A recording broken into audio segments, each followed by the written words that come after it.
Snyder. I was bound, though I have not bound. I was not recognized, but I have recognized that the all is being dissolved, both the earthly and the heavenly. The Gospel of Mary Magdalene. So, how are you feeling? Dr. Shapiro's pencil hovers over the CDC risk evaluation form clamped to her clipboard. Pretty good.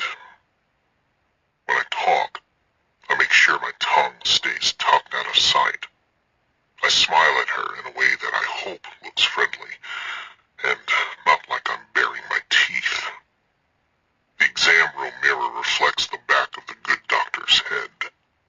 Part of me wishes the silvered glass were angled so I could check my expression. The rest of me is relieved that I can't see myself. Nothing existed before this. The present and recent past keep blurring together in my mind. But I've learned to take a moment before I reply to questions.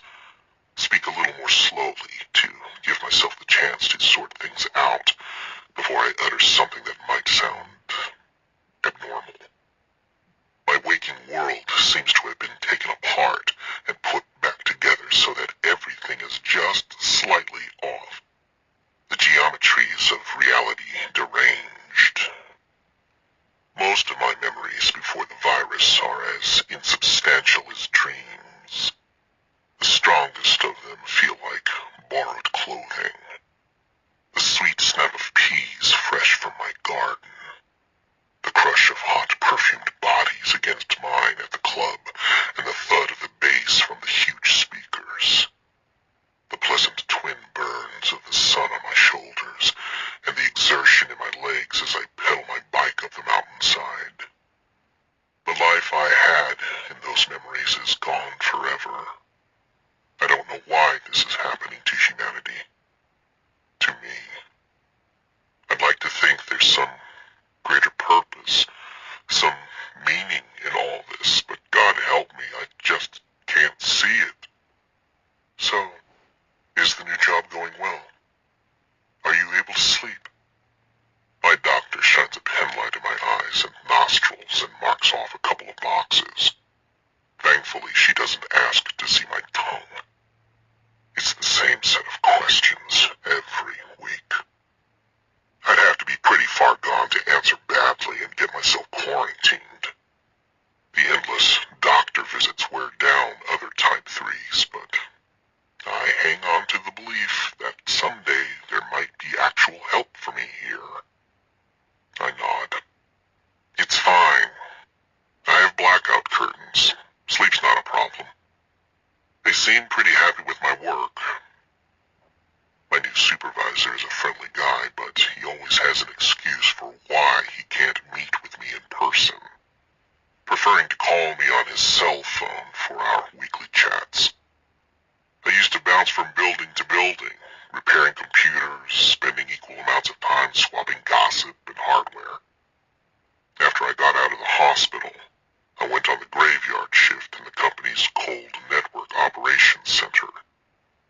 These nights, I'm mostly raising processes from the dead, watching endless scrolling green text on cryptic black screens. I'm pretty sure the company discreetly advised my quiet co-workers to carry tasers and mace just in case.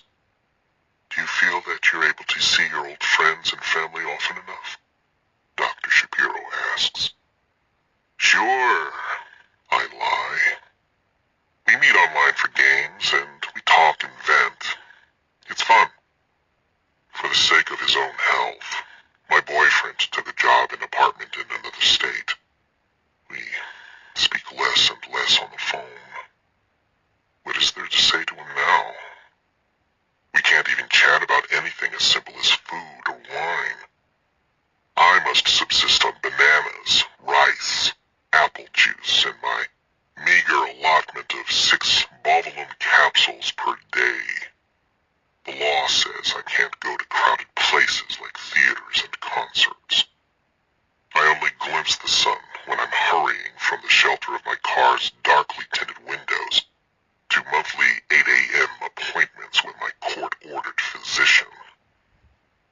I'm striding up the street to Dr. Shapiro's office, my head down, squinting behind sunglasses, when suddenly I hear a man in the park across the street shouting violent nonsense.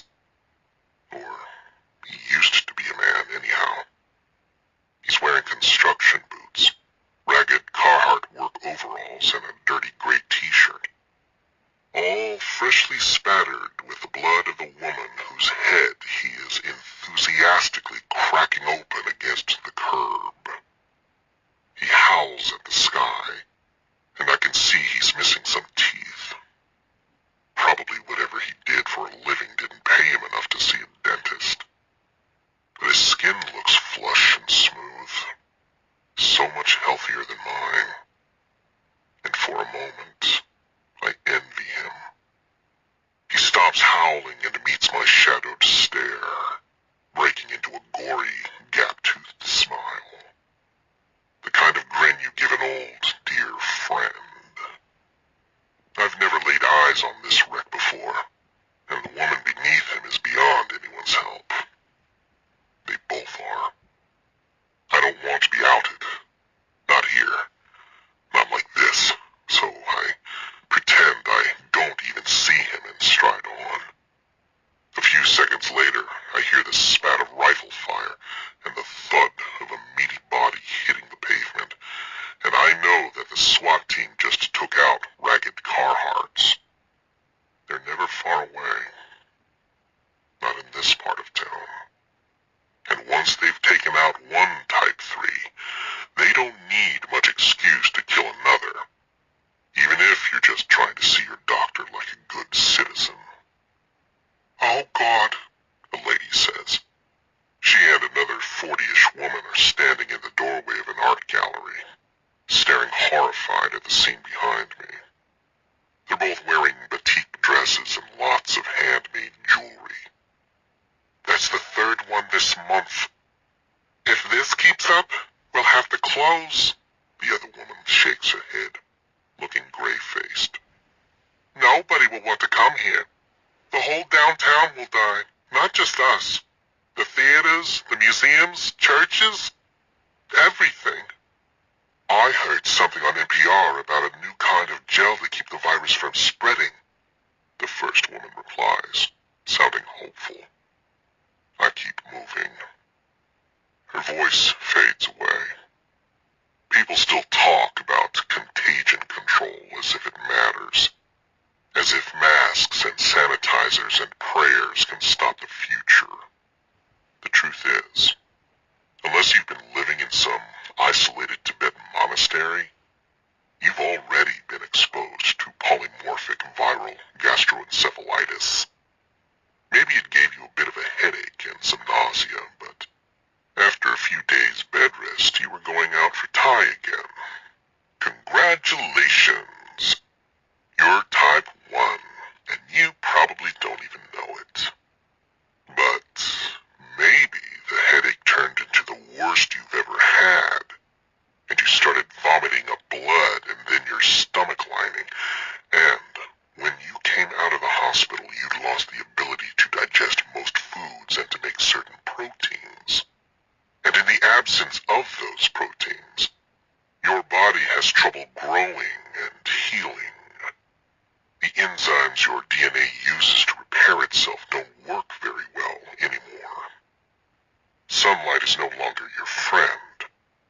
Neither are X-rays. Even if you quit smoking and keep yourself covered up like a virgin in the Rub al-Khali, your skin cracks and your body sprouts tumors. Your brain begins to degenerate. You start talking to yourself in second person. Sooner or later, you develop lesions on your frontal lobe and hippocampus that cause a variety of behaviors that will lead to your friendly neighborhood SWAT team putting a 308 bullet through your skull. That means you're a Type 2, or maybe a Type 3, like me. If you're Type 4, we aren't having this conversation. Unless you're a ghost. You aren't a ghost, are you? I don't think I believe in them. But if you were a Type 4, GI tract got stripped. I hope you were lucky and had a massive brain bleed right when it got really bad, and you never woke up. I'm pretty sure I woke up. Do you find yourself having any unwanted thoughts or violent fantasies? Dr. Shapiro asks. Of course not. I try to sound mildly indignant. There's one upside, if it can be called that. If you lived past all the pain and vomiting, the symptoms of your chronic disease can be alleviated. If you consume sufficient daily quantities of one of a couple of raw protein sources. If the best protein source for you is fresh human blood, congratulations, you are type 2. Provided you have a fat bank account or decent health insurance, or are quick with a razor and fast on your feet, you can resume puberty or your athletic career. Watch out for HIV. It's a killer. If, however, the best source for you comes from sweet, custard-like brains, you are a type 3. Your situation is much more problematic and expensive. You better have a wealthy family or truly excellent insurance or mob connections. Otherwise, sooner or later, you'll end up trying to crack open someone's skull in public. The only question then is if you'll get that one moment of true gustatory bliss right before you die. I have excellent health insurance. There's no bliss for me. What I and every other upstanding, gainfully employed, fully covered Type 3 citizen gets is an allotment of refrigerated capsules containing an unappetizing gray paste. Mostly it's cow brains and antioxidant vitamins with just the barest hint of pureed cadaver white matter. It's enough to keep your skin and brains from ulcerating. It's enough to keep your nose from rotting off. It's enough to help you think clearly enough to function at your average white-collar job. It is not enough to keep you from constantly wishing you could taste the real thing. I was wondering about something, I say, as Dr. Shapiro begins to copy the contents of her survey into the exam room computer. She stops typing and gives me a wary smile. Yes? What is it? My medication. I feel okay, you know, but I think I could feel better if I could have a little more. I'm choosing my words as carefully as possible. My tongue feels thick, twitchy. I can't talk about the cravings I'm feeling.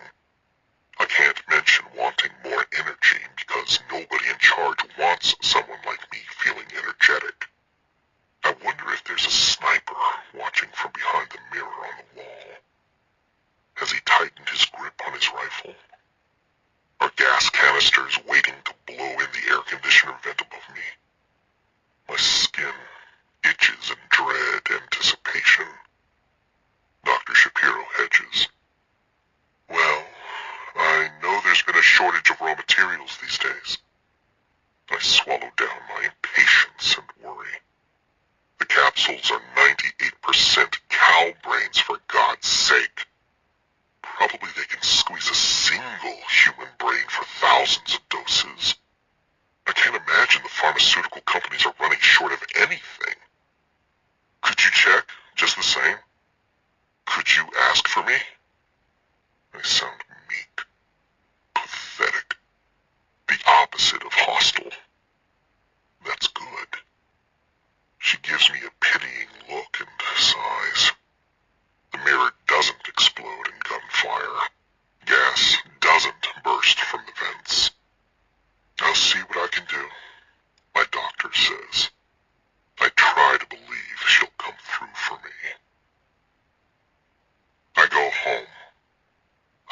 capsules with some Mott's apple juice. I rinse my mouth out with peroxide and don't look at my tongue. I rub salve on the places my clothes have rubbed raw, and I climb naked into my bed. Sometime later, the alarm goes off, and I rise, shower, dress, and drive to work in darkness.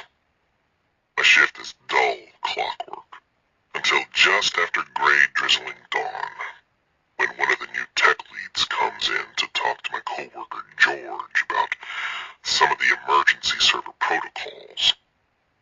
I haven't seen this young man before. He's wearing snug jeans, and the sleeves of his black polo shirt are tight over biceps tattooed with angels and devils. His blonde hair is cut close over a smooth, high-browed skull. He starts talking about database errors, but he's thinking about a gig he has with his band on Friday night. And it suddenly hits me not just that I know what he's thinking, but that I know because I can smell the sweet chemicals shifting inside his brain. The chemicals tell me his name is Devin. I am filled with want in the marrow of my bones. I am filled with need from eyeballs to souls. I excuse myself and hurry out into the mutagenic morning and punch Betty's number into my cell. Soon after we met, she made me promise not to save her details in my phone, just in case anything went wrong. It's early for her, but she answers on the third ring. Speaking in the casual code we've used since we met online, we agree to meet that evening. It's her turn to host. I sleep fitfully. When my alarm goes off, I call in sick, shower, dress, and check my phone. Betty's texted a cryptic string of letters and numbers for my directions. And so I drive out to a hotel we've never visited before, drinking Aquafinas the whole way. It's a dark old place, once grand, now crumbling away in a forgotten corner of downtown. I wonder if she's running short of money, or if the extra anonymity of the place was crucial to her. Still, as I get out of my car and double-check my locks in the pouring rain, I can't help but peer out into the oppressive black spaces in the parking lot, trying to figure out if any of the shadows between the other vehicles could be lurking cops or CDC agents. The darkness doesn't move, so I hurry to the front door, head down, hands jammed in my raincoat pockets, my stomach roiling with worry and anticipation. I avoid making eye contact with any of the damp, tired-looking prostitutes smoking outside the hotel's front doors. None of them pay any attention to me. My phone chimes as Betty texts me the room number. I take the creaking, urine-stinking elevator up 4 floors. My pace slows as I walk down the stained hallway carpet, and I pause for a moment before I knock on the door of room 512. What if the watchers tapped Betty's phone? What if she's not here at all? My poised hand quivers as my heart seems to pound out, "A trap, a trap, a trap." I swallow. Knock twice. Step back. A moment later, Betty answers the door, wearing her Audrey Hepburn wig and a black cocktail dress that hangs limply from her skeletal shoulders. It's appalling how much weight she's lost. Her eyes have turned entirely black, the whites permanently stained by repeated hemorrhages. But she smiles at me, and I find myself smiling back, warmed by the first spark of real human feeling I've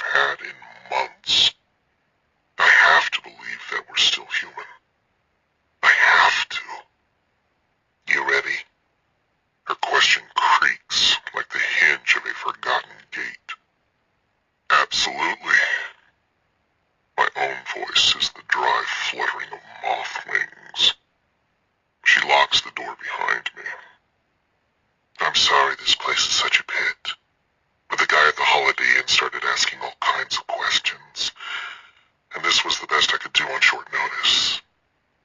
It's okay. The room isn't as seedy as the lobby and exterior led me to expect it to be, and it's got a couch in addition to the queen-sized bed. Betty has already covered the couch and the carpet in front of it with a green plastic tarpaulin. Her stainless steel spritzer bottle leans against the couch arm. Want some wine? She gestures toward an unopened bottle of Yellowtail Shiraz on the dresser. Thanks, but no. I couldn't drink it right now. Maybe after. She nods. There's a really good Italian restaurant around the corner. Kind of a good fellas hangout, but everything's homemade. Great garlic bread. Betty pulls off the wig. Before she got the virus, she could grow her thick chestnut hair clear down to her waist. I've never seen it except in pictures. Her bare scalp gleams pale in the yellow light from the chandelier. The scar circumscribing her skull looks red, inflamed. I wonder if she's been seeing other type 3s.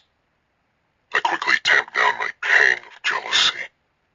We never agreed to an exclusive arrangement, and maybe she just had to go to the hospital instead. She told me she's got some kind of massive tumor on her pituitary. She looks so frail. I can't possibly begrudge her what comfort she can get. I should just be grateful that she agrees to see me when I need her. And oh, sweet Lord, do I need her tonight. Betty pulls me down to her for a kiss. Her hands are icy, but her lips are warm. She slips her tongue into my mouth, and I can taste sweet cerebrospinal fluid mingled in her saliva. The tumor must have cracked the bony barriers in her skull.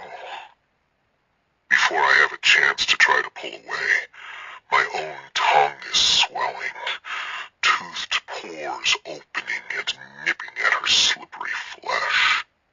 She squeaks in pain and we separate. Sorry, I try to whisper, but my tongue is continuing to engorge and lengthen, curling back on itself and slithering down my own throat. I can feel the tiny maws rasping against my adenoids. It's okay. Her wan smile is smeared with blood. We better get started. She kisses the palm of my hand and begins to take my clothes off. I stare up at the tawdry chandelier, watching a fly buzz among the dusty baubles and bulbs. When I'm naked, she slips off her cocktail dress and leads me to the tarp-covered couch. Be gentle. She presses a short oyster knife into my hand and sits me down, the plastic crackling beneath me. I nod, barely keeping my lips closed over my shuddering tongue, and spread my legs. With slow exhalation, Betty settles between my thighs, her back to me. She's a tiny woman, her head barely clearing my chin when we're seated, so this position works best. Her skin is already covered in goosebumps. The anticipation is killing both of us. I carefully run the tip of the sharp oyster knife through the red scar around her skull. There's relatively little blood as I cut through the tissue. Betty gives a little gasp and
ice cream.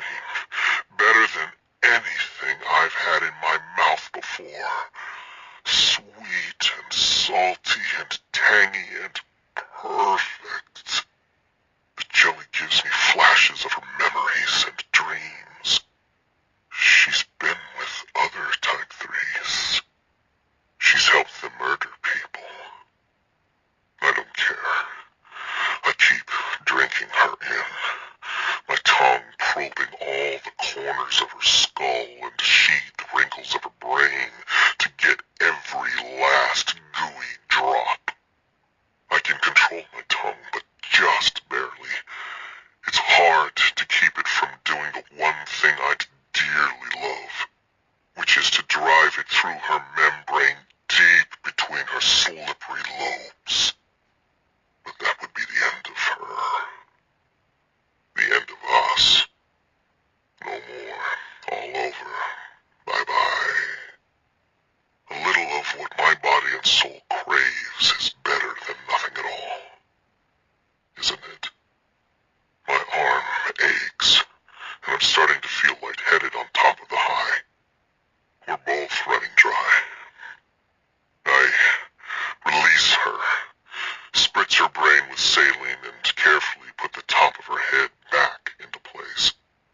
She's full of my blood, and already her scalp is sealing back together. We've done well.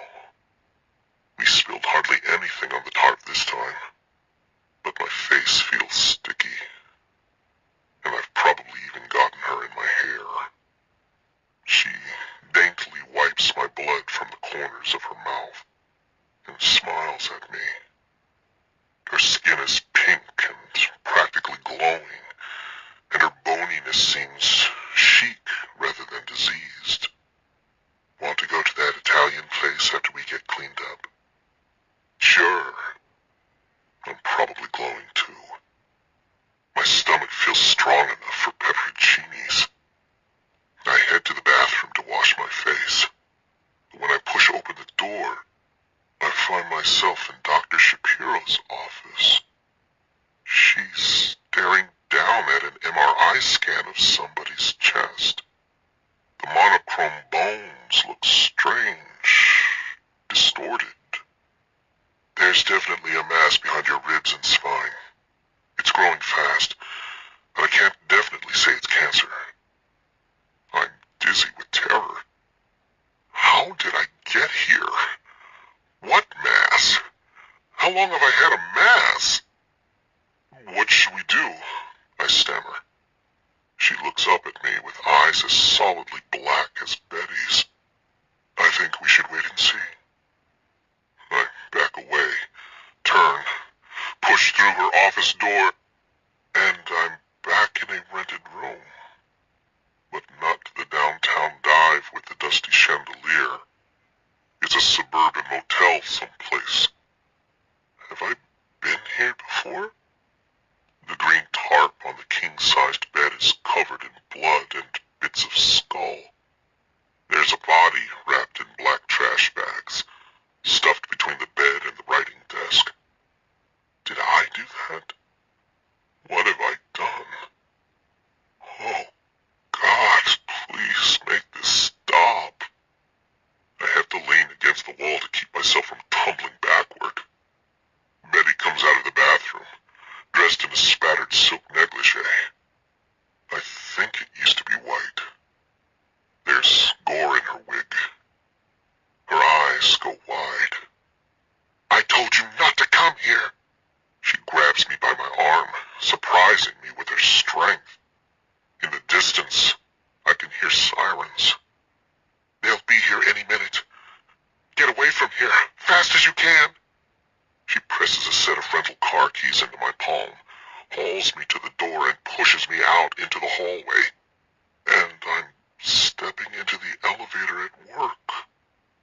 Handsome, blonde Devin is in there. A look of surprised fear crosses his face, and I know the very sight of me repels him. His hand goes to his jeans pocket. I see the outline of something that's probably a canister of pepper spray. It's too small to be a taser. pauses, smiles at me. Hey, you going up to that training class? I nod mechanically and try to say, sure, but my lungs spasm and suddenly I'm doubled over, coughing into my hands. When did simply breathing start hurting this much? You okay? Devin asks. I try to nod, but there's bright blood on my palms. A long-forgotten Bible verse surfaces in the swamp of my memory. Behold, I am vile. What shall I answer thee? I will lay mine hand upon my mouth. I look up and see my reflection in the chromed elevator walls. My face is gaunt, but my body is grotesquely swollen. I've turned into some kind of hunchback. How long have I had the mass? Instead of the pepper spray, Devin's pulled his cell phone out. I can smell his mind. He's torn between wanting to run away and wanting to help. Should I call someone? Should I call 911? The elevator is filled with the scent of him. Despite my pain and sickness, the want returns with a vengeance. Adrenaline rises along with my blood pressure. My tongue is twitching and something in my back, too. I can feel it tearing my ribs away from my spine. It hurts more than I can remember anything ever hurting. Maybe childbirth would be like this. Betty. I need Betty. How long has it been since I've seen her? Oh, God. Call 911, I try to say, but I can't take a breath. Can't speak around the tongue writhing backward down my throat. What can I do? Devin touches my shoulder, and the feel of his hand against my bony flesh is far too much for me to bear. I rise up under him, grab him by the sides of his head, kissing him. My tongue goes straight down his throat, choking him. He hits me, trying to shake me off, but as strong as he is, my want is stronger. When he's unconscious, I let him fall and hit the emergency stop button. The want has me wrapped tightly in its ardor, burning away all my human qualms. The alarm is an annoyance, and I know I don't have as much time as I want. Still, as I lift his left eyelid, I take a moment to admire his perfect blue-bonnet iris, and then I plunge my tongue into his eye. The ball squirts off to the side as my organ drills deeper, the tiny mouths rasping through the thin socket bone into his sweet frontal lobe.